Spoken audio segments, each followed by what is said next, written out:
Hey, Croquet. Hey Joe, what do you know?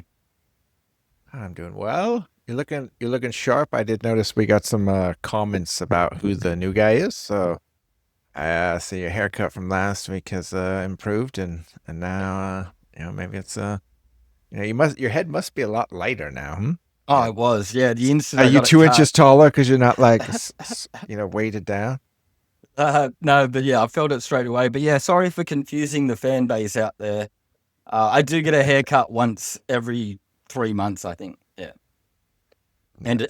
and a beard trim. Yeah. Hey, because I saw your thing on the surfboards. Oh yeah. Does your daughter ever ride with you? No, No. she's too young now. Mom's like, no, that's not happening. No, she's. I'll show you a picture. She's on the stand up boards already, but Ah, like a like a nice. paddle board. The Yeah. It looks like a surfboard, but it's a lot bigger. But Well, yeah, I did have a question though. So the fins, because I saw a picture today where the fin is yeah. like made out of like a real estate sign. Is Yeah, that so what that is? that's my mate Neil. So my mate Neil is the one who inspired my surfing venture that I'm starting now. But he was out He's there with like, that. here's how you could pick up chicks. Like, just hold this surfboard, give a little smile. Well, he's part of my research and development team, so he's out there researching fins. And Kelly Slater saw and thought it was a bit of a fun thing, so I took a couple of pictures with him. Yeah, so I posted that because I thought Nice, it was fun. nice. So So is the point of this I didn't know that is the Kelly Slater's blade? mob. Sorry. No, or go ahead. I didn't know that Kelly Slater was a neighbor. Like, apparently he lives in Palm Beach here. So, like, Oh wow. and it's cold here. I don't know why it's not somewhere warmer surfing right now, but I think there is a surf comp happening here at the moment, actually. So, Oh, yeah. oh. No, but everyone does surf around me, Joe. I am trying to. Well, you're right on a surf beach, right? I Yeah. mean, I can't. Do you have it? Nice. It's finally gotten hot in Austin, unfortunately. I said finally, but I'm not looking forward to it. Normally, it's not until June, but it's 102 yesterday. It's supposed to be 101 today. So yeah, it's annoying. We need Normal. more It's like a Earth month too days. early. We need more.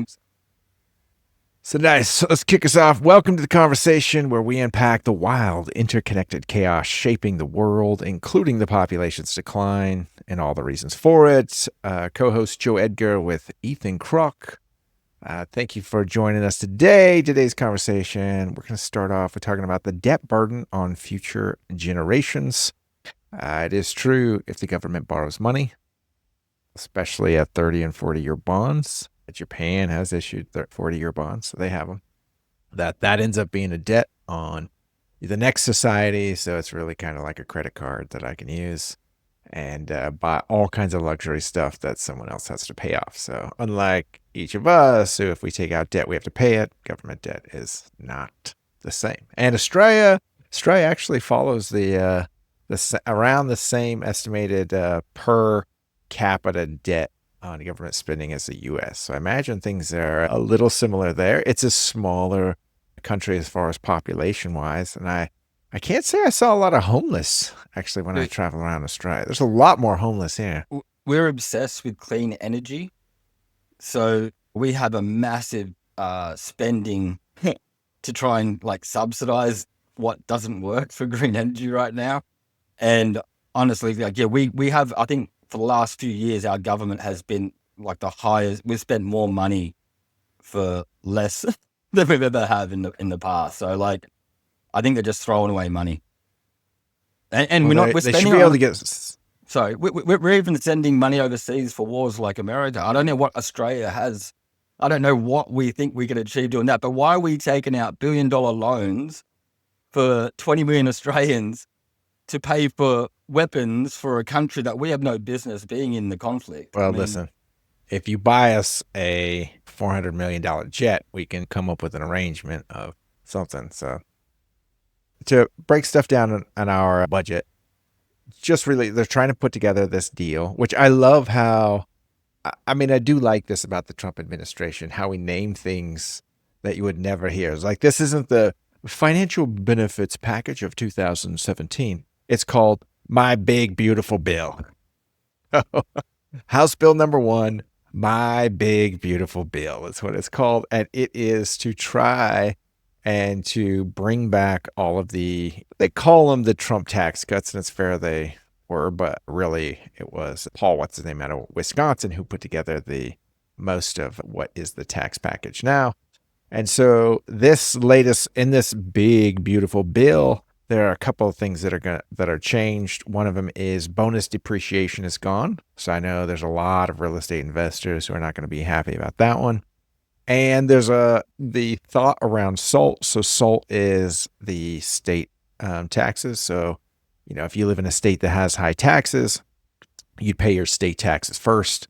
And then after that, your adjustable gross income, your AGI, reduces, and then you can pay your federal tax. And so that was seen as being a bunch of red states having to pay taxes for blue states because blue states charge higher taxes. And so to equalize that, they said, we're getting rid of SALT. But then turns out there's a lot of legislators who are also Republican in the blue states, and they are hoping to get that in. So there's some debate going around about the SALT taxes. But as this goes around, it makes the tax issue quite interesting, because I know I don't want to take this conversation deep into this, but I just lead this out here a little bit. And that is, there really isn't a Republican Party. MAGA is a populist party. There's the Democrats, the populist party, and the Republicans are not seen. There's quite a few of them in the House and the Senate, but they're just sitting idle by. And I think they're waiting for Trump to hang himself with a rope, and then they'll jump in and come after him. But right now, there is no Republican Party. If you know your parents, the Republican Party that you remember does not exist, because they just passed a bill that is $2 trillion, a little over $2 trillion in estimated deficit, and no plans of cutting it. So here is a group that is jumping and raving about Doge and what Doge is doing. Doge right now, Doge itself estimates $160 billion in savings. There's been a report out that says actually it cost us $153 billion, because all the people who took those compensation packages, the employees, when they realized they needed them, now they had to let them keep that plus pay them bonuses. So they're running these government programs, but because they're afraid they'll lose their job, they are not working, and all those inefficiencies add up. So now there's a loss, but true estimated costs are only around $32 billion, which is, sure, I'd love savings anywhere you can. I'm all for it. It just doesn't seem like it's enough. Spending is at record high levels this year. So Doge needs to be, you can't judge Doge on a few months of a presidency, right? So even if we're only at a $32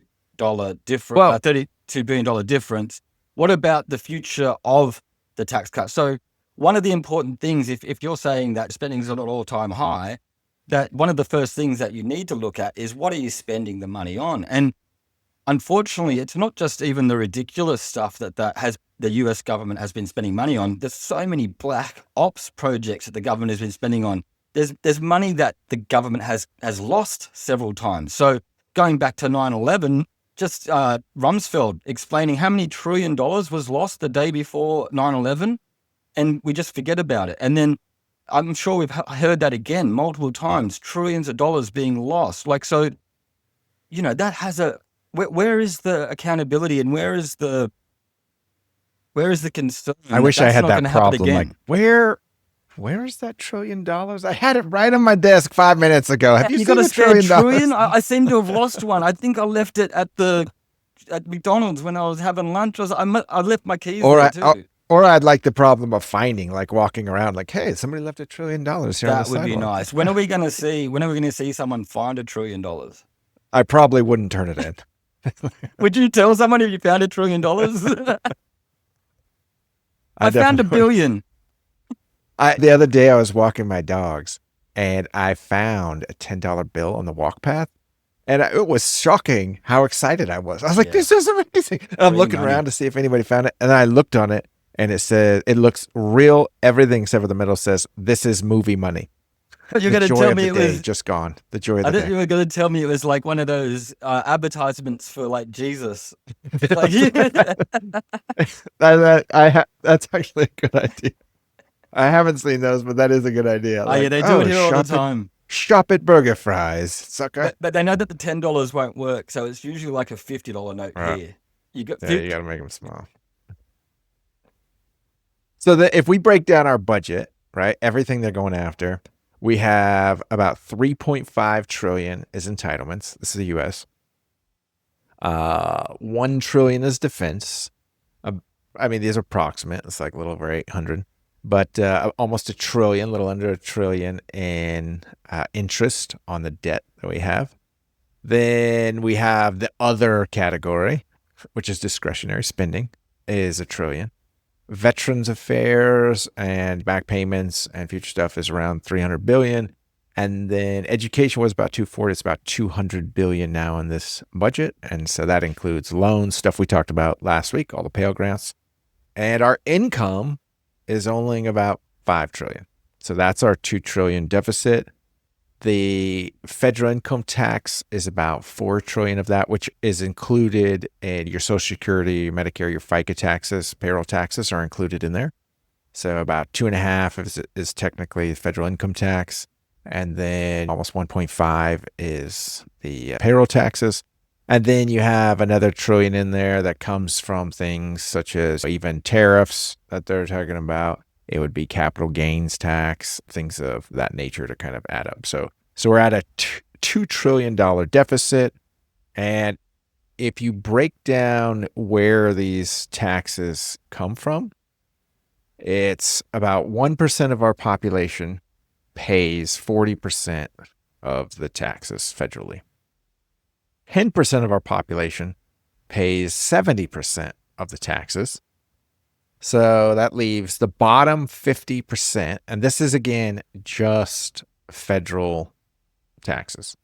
It excludes like property taxes, which anyone who pays rent or household pays, sales tax, of course, somebody pays. You may have local state income taxes, VAT. And so those are excluded. This is just on the federal level, but the bottom 50% of earners pay only 3% of taxes. And so there is a lot of argument where they say, oh, there's no benefits in this tax bill. It's only for the rich.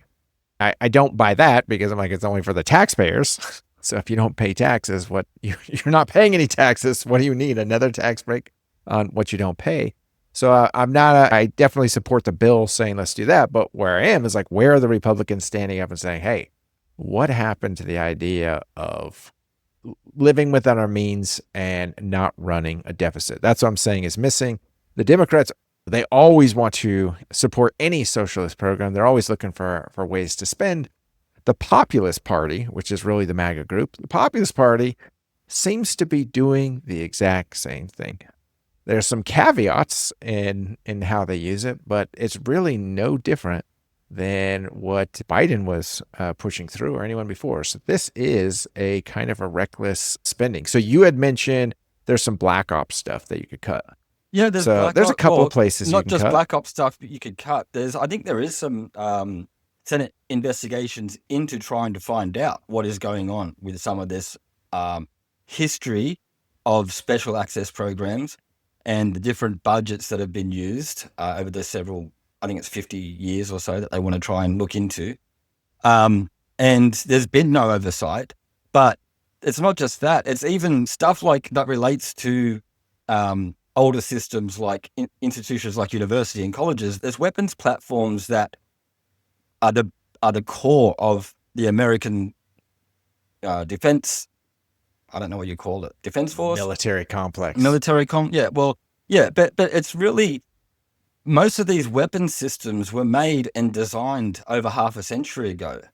Like they're obsolete. If you look at the conflict that's going on in Ukraine, I believe all of the major players, major arms dealers are looking at that conflict and they're using that. Like we're seeing a new arms race, right? So we're kind of, and the arms race is based on what's actually going to work in the field of warfare right now. And the tanks that the tanks that you are spending gazillions of dollars on, the fighter jets that you are spending gazillions of dollars on.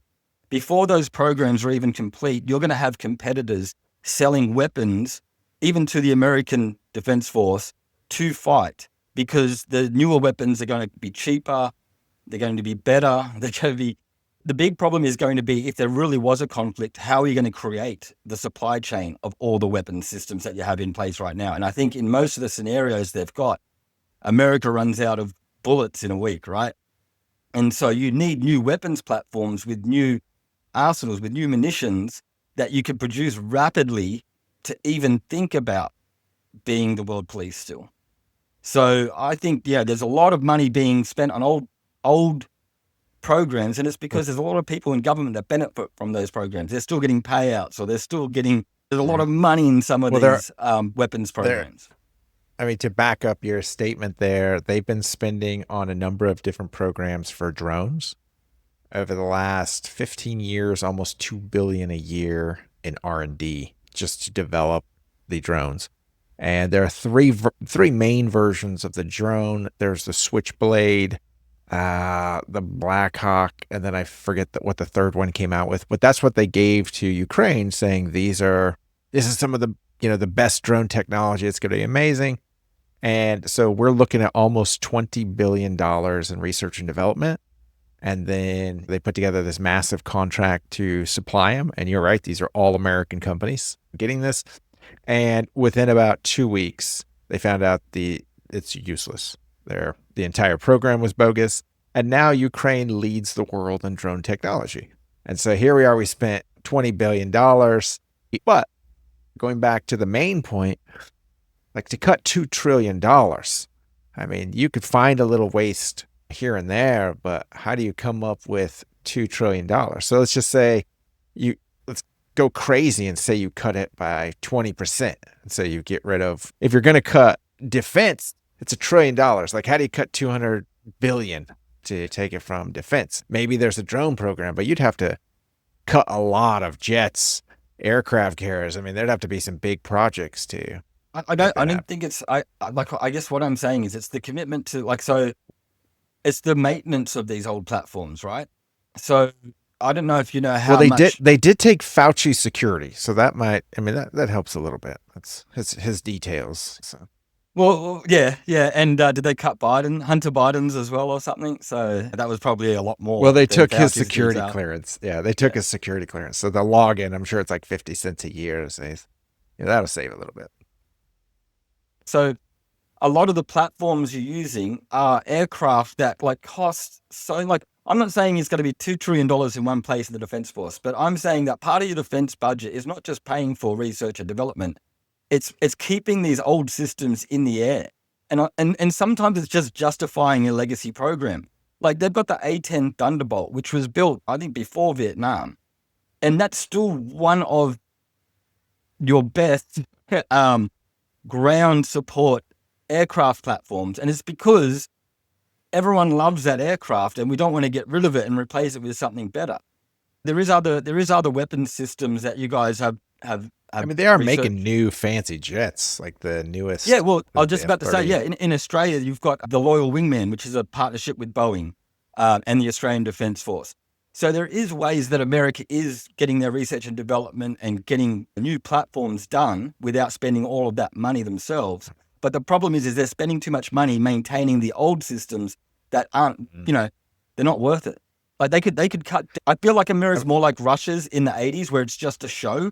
They're just showing you all of these mad toys. They're showing you all of these soldiers, when really that's not how war is fought anymore.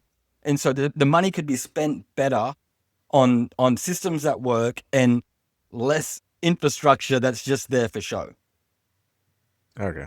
So let's say they can. Let's say they can do it and they do amazing. They cut $200 billion.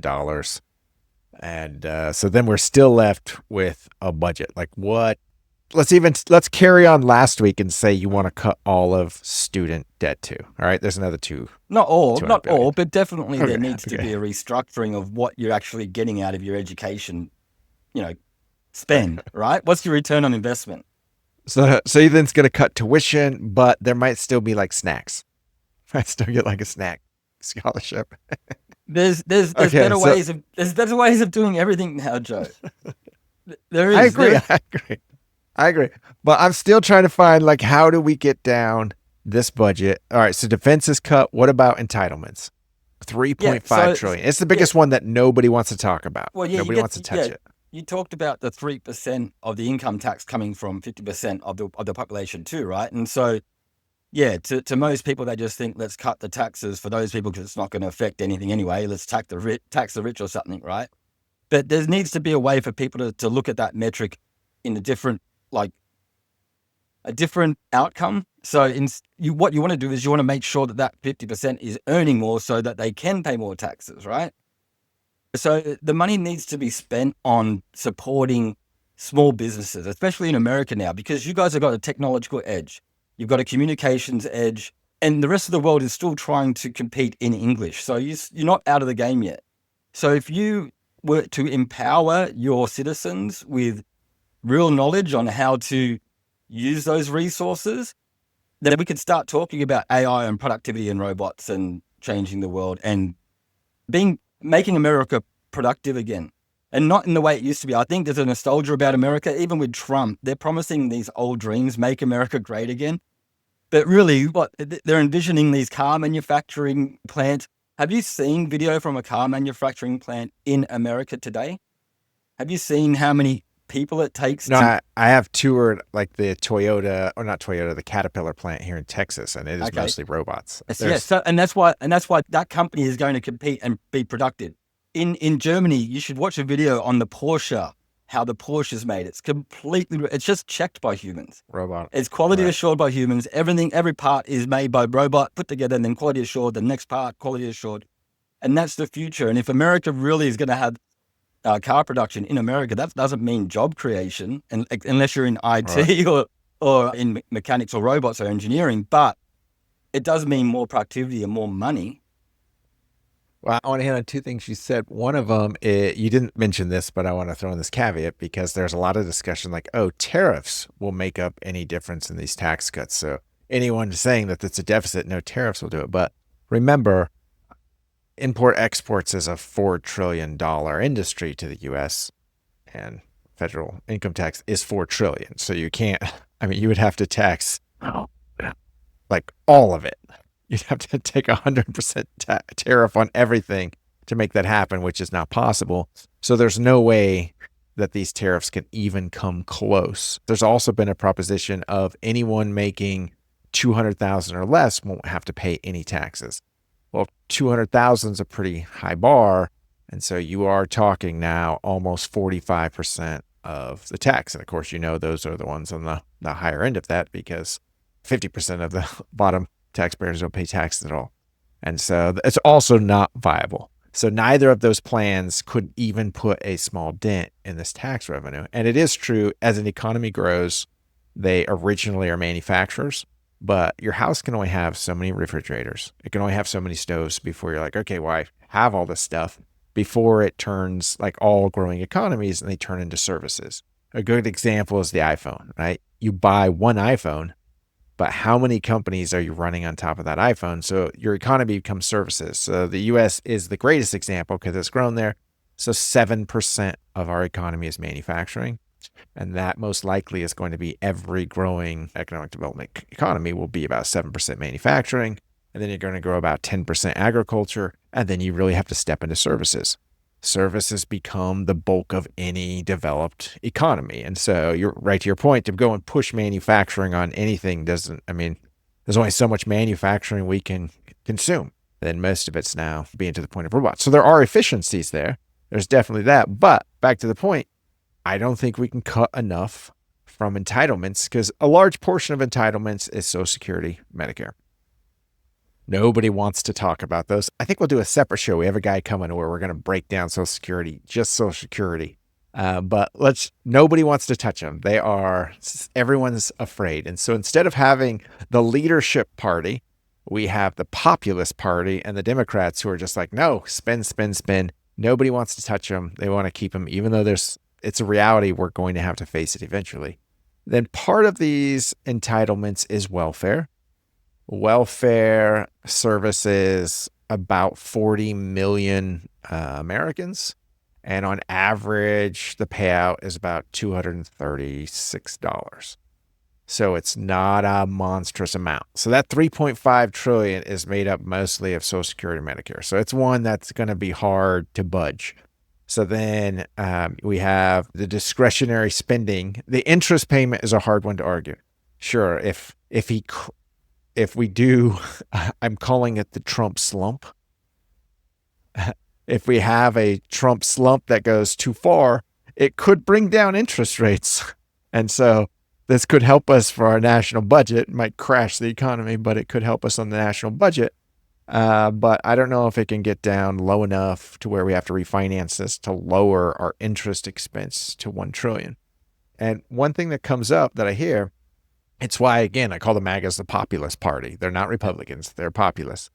Is all of them like to say, yeah, let's cut. We need to cut the budget, cut the deficit. Yeah. And then as soon as they talk about actually cutting things, none of them will. So you have the House and the Senate who are now not willing to budge on any of these and are just running a $2 trillion deficit. Right now, in the conversation we just had, we cut the budget by maybe 500 billion, which is probably not very effective. Like defense by 2 billion, maybe we can find stuff. I'm not sure we could pull it off. I don't think you realize how much. How much the spending is on defense there? Yeah, almost $1 trillion. Almost $1 trillion. Yeah, I'm telling you, half of that trillion is just for show, bro.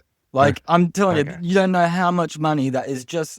It's like here we have a uniparty too. So we just had an election. We got a new prime minister. In the process of the defeat, the opposition Congratulations, party, by the way.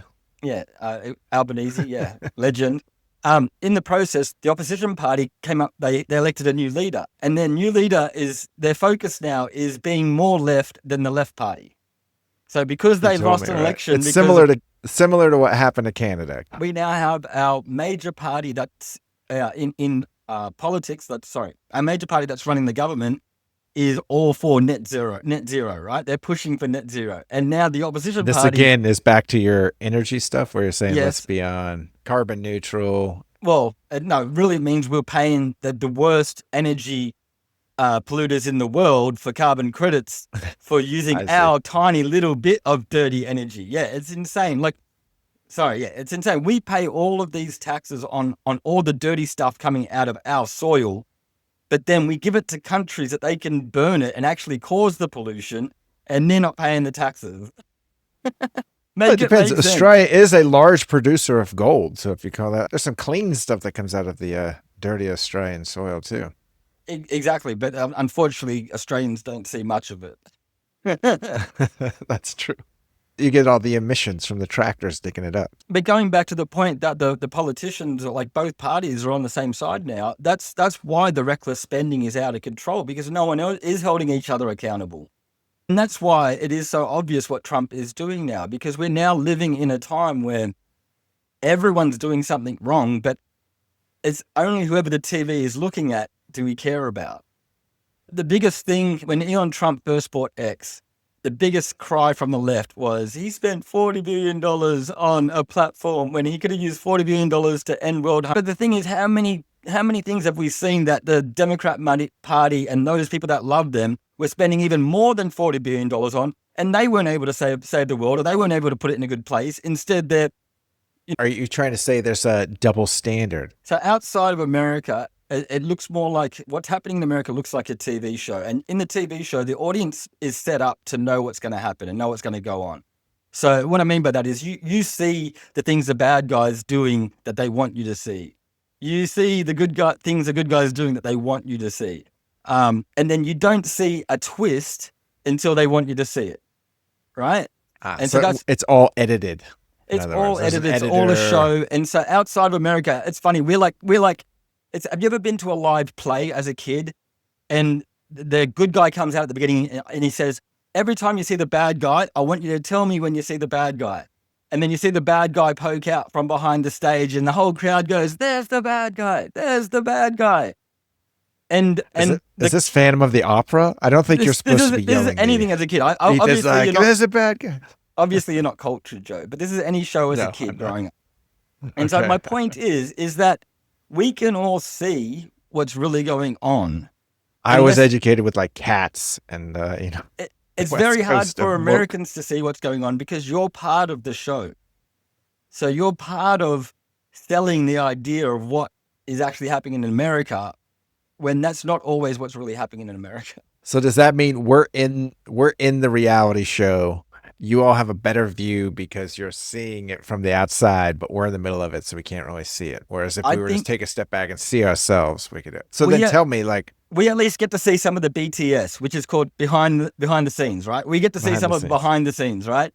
But America definitely doesn't. America only sees it through the perspective of Fox or CNN. Like if I do an AI search for anything, the first resources is going to give me or references it's going to give me is something from CNN and Fox. Like that's ridiculous. I don't believe in any of those two. I know that they're both full of shit. And yet that's what AI is I going to can't base say truth off. I never get Fox or CNN stuff. So I mean, I keep hearing the term mainstream media. I keep hearing this mainstream media argument, but mainstream media doesn't exist anymore. I mean, Elon Musk has how many hundreds of million followers? He is mainstream media. Joe Rogan is mainstream media. Lex So is mainstream media. So Fox News is what, 200,000 viewers and they're all over the age of 90? That's not mainstream anymore. No, this is a new development, Joe. So a while back, before Trump got elected, they were really concerned about misinformation on the internet. And my country was one of the leaders in that charge.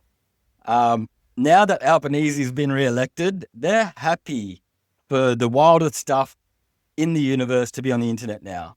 Because now they know that they've actually muddied up the waters. So yeah, they may have lost audience for a while. They may have the mainstream media may have lost capture of the general audience because people like me thought we could get our news from X, and that was happening, or Twitter, and that was happening for a little bit. But I've noticed maybe over the last month, I can't get news from X anymore.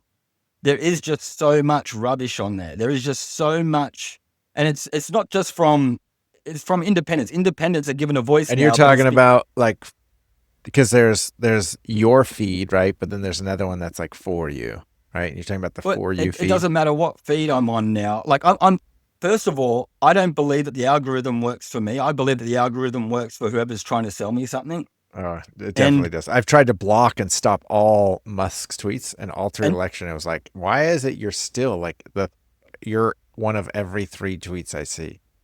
Yeah, and because I'm such an independent thinker, my feed is just full of woke right and woke left, right? And they're just trying to get me to go woke. They're just trying to get me to accept that the experts know everything, that my what I see as conspiracy. Mine are all telling me about great coincidence. food deals.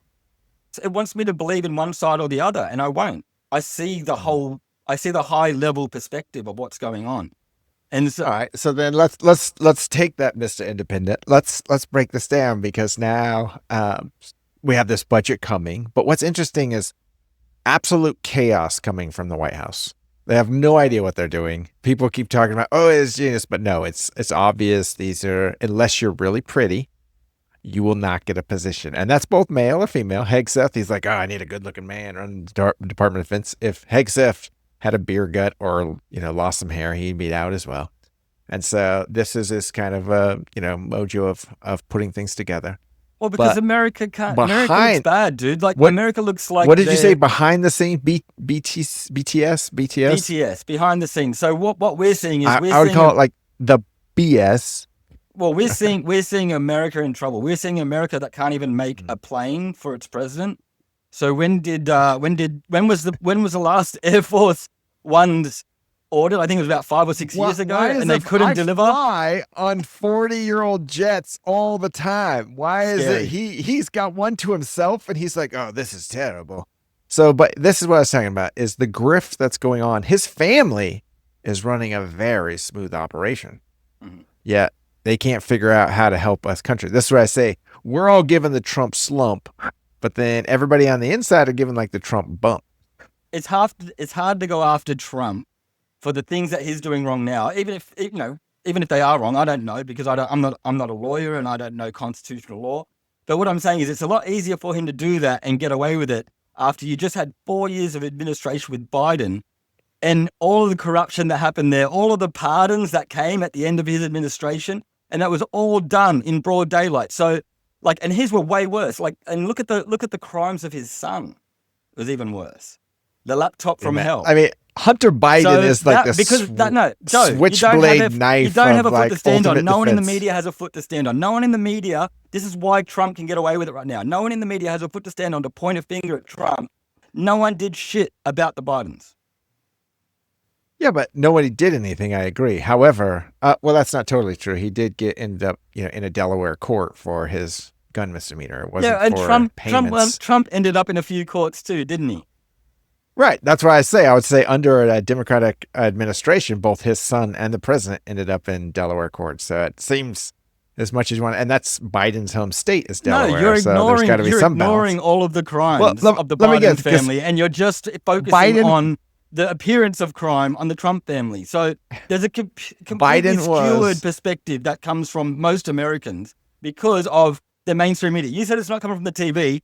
Where do you get informed, Joe? Where do you read? What do you watch? I don't really watch any TV. I do pay for Financial Times, Wall Street Journal, and so those are my two main ones. I also pay for the Economist, but I don't read it as much because they put out so many articles. But so that is all mainstream media, by the way. So sure, but Fox and CNN are not. That's what I'm saying. It's like fine. They are not mainstream. So what I'm saying is, but if you should have to pay for news if you want real news. I pay for it. I don't mind paying for it because I expect reporters to go and bring me real news.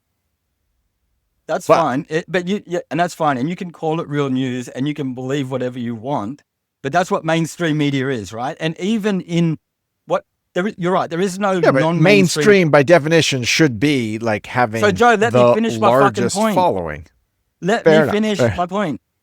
So you look at what mainstream media is doing. Mainstream media is in the podcast, is in the YouTubes, and you're right. Mainstream media is whatever people watch. And what have they been doing for the last 4 years to control that space? Canceling people. So if you don't have the right PR team, if you offend the wrong community, doesn't matter how mainstream you are, you get canceled. And so that's how, and it doesn't matter how, if you're a YouTube channel, a Spotify podcast, that's how they've controlled the alternative media. It used to be an alternative media. There's no alternative media anymore. The media has been completely consumed by mainstream media. It's just not obvious now because we think we're listening to people that we trust again in these podcasters or influencers, but they're still just prostitutes dressed up in modern clothes. So, right. So let me give some mainstream media news that you say is false, but it is verified by lots of different sources. So let me put it out there. Other mainstream news sources. Verified. You know by what was other verified? Joe, you know what was sources. verified? That COVID vaccines would be 100%. And then you know what was vaccinated. We're not going to COVID. We're not going. Then no, you know what was verified after that? About a month later, that'd be 90% effective. Then what was verified about a month after that was that'd be 70% effective. Then what was verified about a few months after that was that would be 50% effective. Then what they verified about that is that they won't be effective. COVID coming from listening to this. Eventually, your sources that you're going to use to verify this information, eventually they verified that, no, it won't stop you from getting COVID, but it'll stop you from killing your grandma. We're not going back to COVID, and we're not going back to experts. The only people that died from COVID were your grandmas, you motherfuckers. Okay. All right, my grandmother is still alive, 98 and kicking, but she made it. She made it through. But let's go back to this Qatar airplane for $400 million. Yeah. All right. Yeah. Every news is talking about it, right? We're getting this plane. Well, there are some strange things going on. That's $500 billion right there. We're on the way to closing the gap. There you go. $1 trillion we weren't going to spend right now, but not a billion. Did I say billion? $400 million. $400 million plane. $400 billion. Yeah, $400 million. Oh, $400 billion. Oh, that's only it's strange because Witkoff, who is a real estate lawyer, has no business negotiating on behalf of the United States. So I don't know if you know who he is. He's been negotiating with Ukraine, Israel, even the Houthis. He's out negotiating with everybody. He has no experience, no know-how. Seems to be a bit of a moron in putting it all together. Does he look good? His business, he is a nice-looking guy. How's his profile but even picture more, look? his son is best friends with the Trump sons, and he got bailed out by some investors out of Qatar. And so now we have a plane coming in. The Trump family is they're in the middle of construction on a massive golf course in Qatar. This is the same group that Trump himself in his first administration said they are basically a terrorist organization because they are funding. They were put on a list of which they were only taken off at the end of his term. So this is a group that is openly funding Hamas. So in Israel, oddly enough, Trump didn't go to Israel through his Middle East tour while he was over there. So it seems very strangely timed with how they're doing. Another interesting fact is when he looks at this plane, he's like, well, I really should have an unbiased opinion. So I'm going to have Department of Justice give me what they think. So Bondi looks at it and she's like, well, this looks all legit. And at first you're like, okay, you're super biased. But what adds to it, guess where Bondi used to lobby for? Oh, Qatar. So you go into this and you're like, oh, this is dirty in every which way. It's going to be a gift to the Department of Defense, of which then will be written to be gifted to his memorial library, which we all know he will continue to use in his personal use. He'll find some way. So for us to think this isn't a gift and going through loops, but 400 million isn't anything. The Trump family has made $1 billion a month since being in office. So the meme coin launch, they've now have the Melania meme coin came out. We found out that 2.5 minutes before 28 people, before it was announced. So before this meme coin was even known about, 28 people bought it, on average making 10 million a piece. One of them making 100 million, one of them making 30, and the rest kind of down. One of them the one who made 30 million bought it 16 seconds before it was told about. And 80% of the meme coin are still owned by the administration. What's interesting is these meme coin, right after Trump gets elected, what does he do?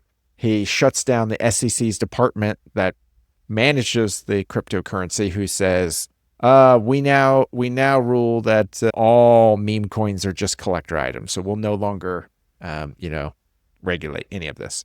So coincidentally, and the IRS, they shut it down. So on both fronts, they shut down any regulators for meme coin. And then, if it doesn't get any worse, Trump says, I've handed over all of my stuff to my children. Instead of a blind trust, he hands it over to his children. He's like, I got nothing to do with this. I don't know what's going on. So then he tweets out, True Social, but whatever. He tweets out that whoever has the most holding of my meme coin, I will host a dinner and a tour of the White House, which later they took down tour of the White House and made it going to be Mar-a-Lago. But without telling anyone, they just took that off the website. And now it's the largest 25 holders, which it turns out, guess who the largest holders are? All foreigners. Now we have him with a meme coin, literally telling people, if you buy this meme coin and hold it, you can come and have a sit down with me with 25 people. This is literally what the emoluments clause was defined around. It's Trump family is amazing. I mean, this grift is so finely tuned. And it goes deep. Like they're trying to get Solana, which Solana is Musk's cousins. Solana is a crypto platform. We'll talk about that in a couple weeks. We have a guy coming in. And the meme coins are launched on top of Solana. The Genius Act bill, they're trying. I love that name too. It's another one, the Genius Act, because it's too smart for him. He's like, that's genius. Yeah. So the Genius Act. So if it comes in, then that will push it more. And Solana comes from a deal that is put together with the World Liberty Finance. World Liberty Finance is a fund put together by Trump's children and Whitcroft's son, who is doing all the negotiations with Qatar. And so the four of them, so it's even Barron got a piece in there. The four of them have this World Liberty Financial.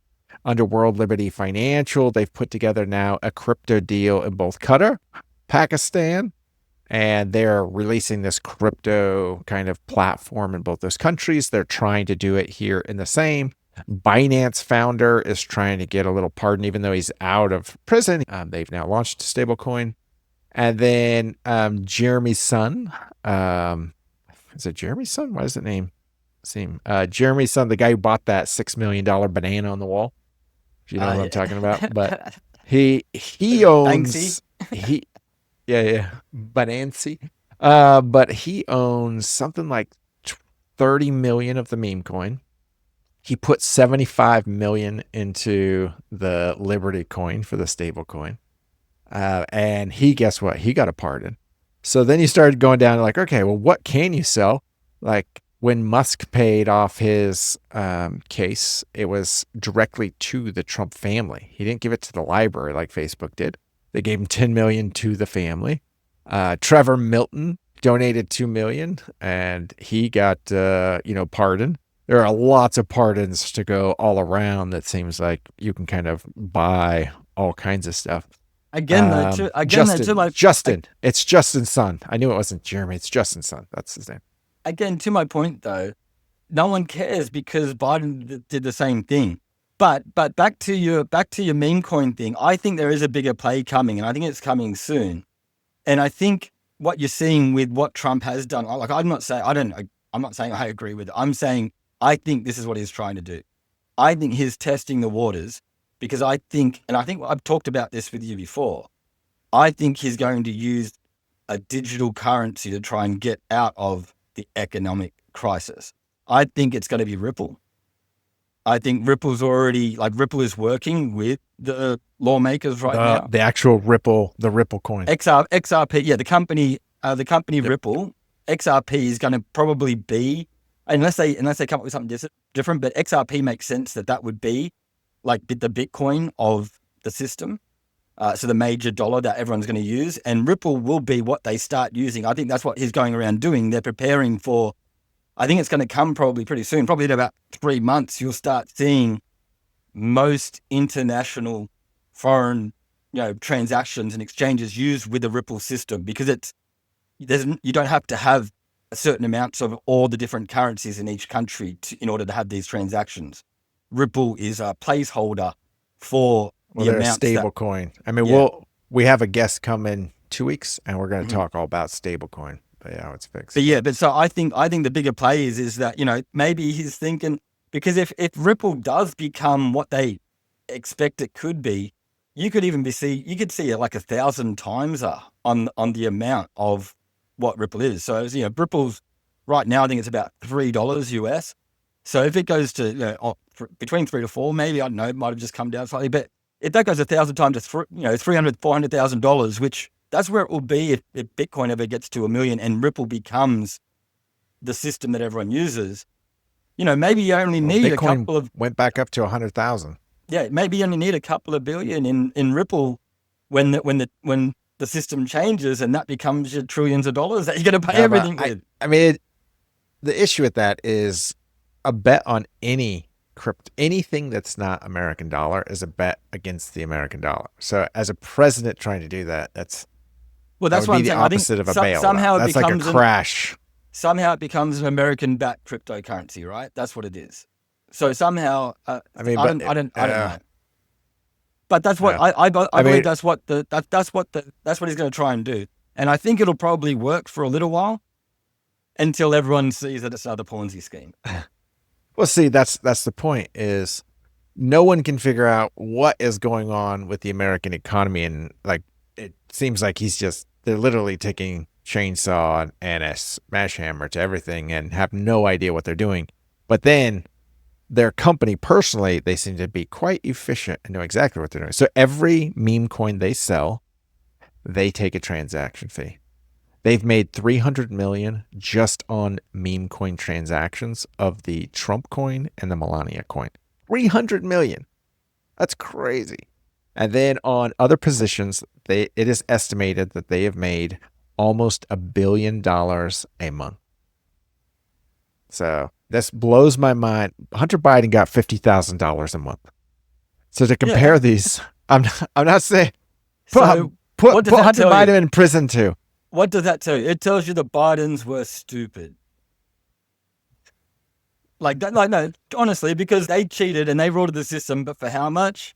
Nothing. And they did it and their crimes, honestly, I think it's going to be harder from my perspective, outside of America, not knowing, not understanding all of your trade laws and your constitutional laws and how the president has to operate or whatever. But when I sit down and I read about what the Biden family's done over the last 4 years and what Trump has done over the last 5 years, the Biden family looks like they need to be like, bring back capital punishment. Maybe Trump belongs in jail. I don't know. I don't understand the laws. But from what I'm saying is that from outside of America, the perspective looks like the laws that the Bidens broke were way worse. Yeah, I'm always confused because if you really compare, like, Trump is like the ultimate Democrat. He used to be a Democrat. I know, this is what I mean. He is the populist party. He has no business talking about Republicans, and I'm always confused by the populist MAGAs who want to claim anything because, all right, they don't have any fiscal responsibility. If you take out these central points, you would not know what party anyone has. Take out gun control, take out abortion, and then take out these weird red herring arguments like basically white men trying to be women, right? This woke, weird argument. If you take out these, like, you don't know what party they're on. They spend like crazy. Many Republicans hate Hillary because she didn't leave her husband when he cheated on her. This is a guy who's cheated on many of his wives, so they seem equal there, right? You got Hunter Biden using his father's influence to make money. We have all 4 Trump sons plus Witkoff's son doing the same thing, right? We have accusations that Hillary Clinton was getting paid for speeches. Every president does it. I'm not saying it's good or bad, but she was getting paid for speeches. We have now Trump literally saying, I will have a sit down with you, any foreigner, if you buy this meme coin that I get a benefit from. So they sound like in any way, shape, and form that you want to put these on illegal or what, they sound exactly the same. The only thing that's shocking to me is where are the Republicans standing up and saying, wow, I don't know how we got into this. This guy's a scam. It's time to impeach and let's move on. Let's correct course. All of them double down. And on any argument in Twitter, they really take anything he does like a cult. And they say, what? No, it's going to be great. Tariffs didn't crash anything. Look, he built up the economy. He saved it. That's Biden. It's like, what? Where were you? It is like, a cult. Oh no. And then it is a cult. It is a cult. But the Bidens were a cult too. Both the Republican Party or MAGA or like they're all cults, right? And yes, anyone who follows Donald Trump is in a cult because they can't see the exact same hypocrisy you're pointing out about. They look the same, right? And let me give you more perspective from outside of Australia, this is what's funny. This is how twisted it is. The outside perspective, they want us to believe here that, yeah, Trump is a bad guy, but they want us to believe that he's the bumbling Magoo bad guy, right? But how can he be the bumbling Magoo bad guy if he's the one making all the money? He's the one making all the money, all right? So if anything, he's the mastermind genius that you guys don't think he is, right? He's making all this money doing the corruption that the Bidens did that was just as obvious, but yet they didn't make any money doing it. It's like none of the narrative makes sense to me. This is my frustration. You're basically saying, as an American complaining about this, I'm jealous. And I am jealous. Sure, they definitely have played this smart, and they knew what they were going to do. Trump literally did tariffs, and he said, now's a great time to buy. Who was that to? Because he knew he was going to delay. So the massive amount of scam and Ponzi scheme that is going on here is mind-boggling. I don't feel jealous of it. I definitely wish I was savvy enough to have been in there. Maybe if I made 100 million, I wouldn't be making this argument off it. But I didn't. However, I do say this is like a democracy. I do understand that, sure, there's corruption everywhere. I was in the Perry administration, and when we were there, lobbyists will try to hit you up everywhere. So we had a rule. Don't incriminate yourself, you could only plead the fifth. I know. I'm about to. So we had a rule, and everybody in the office who's listening will know what I'm talking about. We had a $50 limit. So if you went to a meal, you went to a lunch, then the max it could be is $50. If they gave you something, the max it could be $50. And if it went over, you'd have to fill out this whole thing and explain what it was. And anything that went over basically went to the office. It didn't go to you. So if gifts did come, because sometimes like a Chinese delegation brought him because the governor brought $20,000 cowboy boots made out of emu skin. And so in exchange, they brought some massive gift that Where was did you get the expensive. And emus so from? Where did you get the emus from? that's actually true. I demand a piece of Believe it that.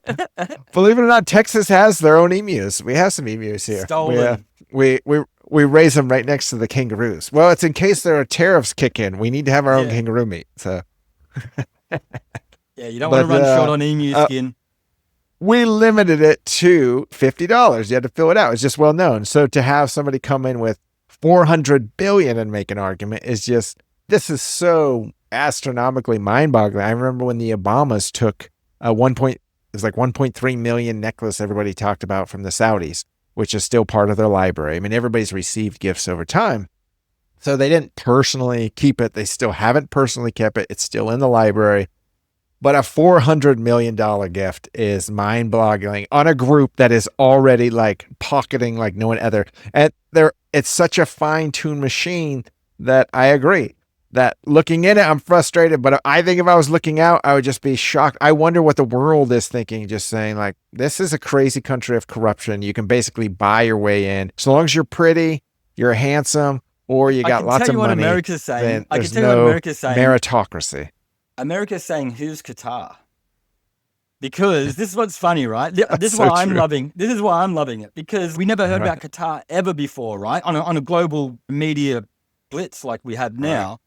And the funny thing is Qatar has been running so much of everything behind the show because they have so much money and interest in pipelines and gas. And do they have that much money? Oh yeah. Wait, just to be clear, they promised $1.2 trillion in investment in the U.S. Their GDP is only $250 billion a year. So you're telling me 6 years worth of GDP, 5 to 6 years worth of GDP, they're going to invest in the U.S.? I'm like, there's no way. That is a total scam press release. Yeah, I don't know about that. I know that Qatar has always been banking on the future of energy, and especially the future of energy in the region. And that's what makes them that's what makes them such an important international player. And I'm saying because Trump is president, now we know who they are. But, or at least America knows who they are now, because the press has actually reported something that Qatar has done. But I'm saying Qatar has been there for 20, if not 30 years. And we don't know anything because the media has never pointed their cameras in that direction. So Trump has caused that. And I think we're seeing, and you even referenced to, not only have we seen Qatar on a world stage right now, but we're seeing Israel being snubbed at the same time, which is a massive message, because if you look on X right now, everything is all about how Trump and the administration in America is under the control of Israel. So it is a very interesting optic. This is Mrs. Adelson's campaign contribution versus a $400 million plane. You see which one he wants more. Well, I know you're talking about the $400 million plane, but even you said that's not really nothing. They probably spent $400 million on his welcome to the country.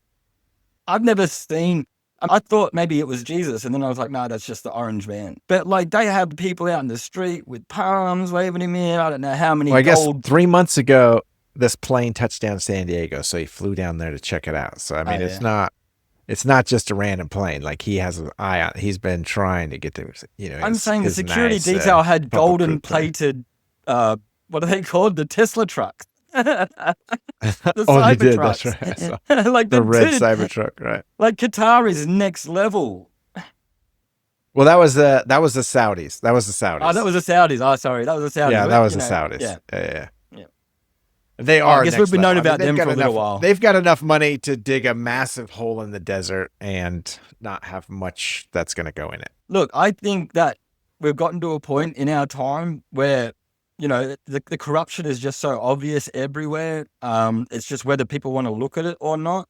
And I think we've been getting there for a while, and we're seeing probably what comes before the fall or the change. I think there will be something big on the horizon And I think there's going to be a lot of people held to accountability that was never expecting it. The problems of America, I think America might just have to call bankruptcy and start again. Who knows? I don't like where this is going, but you heard it here, folks. Hostile dysfunction. Next week, we're supposed to have him on this week, Tommy Kilpatrick, but we hope we get him next week. He's written a couple of books on credit card management, but a guy who is living overseas and found a way to live on very little means to make his retirement stretch longer. So a great way to kind of learn about how he is starting to deal with what many in this country will face as we have population decline. So until then, thanks for listening. Thanks.